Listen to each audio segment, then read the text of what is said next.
Не е фер да се плаќа 8.000 денари нотарски трошоци и за кредит од 500 евра и за кредит од 50.000 евра.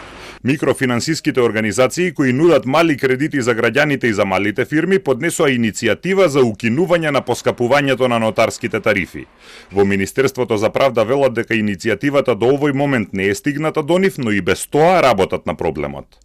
Десетина дена пред да ја напушти фотелјата на 12 јуни годинава, поранешниот министер за правда Кренар Лога ги покачи нотарските тарифи за 2 до 10 пати. Лога ја потпишал новата тарифа уште во февруари, но владата дала согласност дури по завршувањето на изборите, иако во соопштенијата по владините седници немаше ваква информација. Например, според досегашната тарифа за нотарски акти до 100.000 денари се плаќаше 800 денари.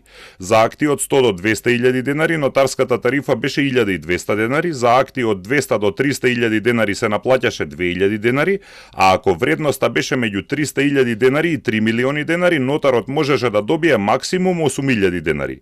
Сега за сите акти до 3 милиони денари, односно до 50.000 евра, граѓаните ќе треба да платат 8.000 денари.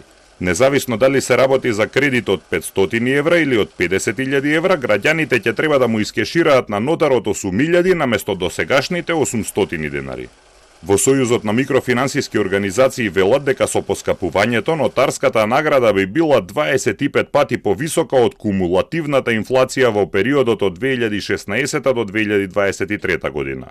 Сметаме дека со поставувањето на првиот праг за состав на нотарски акти од 0 до 3 милиони денари, всушност се напушта елементарниот принцип на категоризација според вредноста на предметот на службено дејствие, од причина што скоро сите од засегнатите лица се во тој опсег. Во Министерството за правда најавуваат скоро решение на проблемот.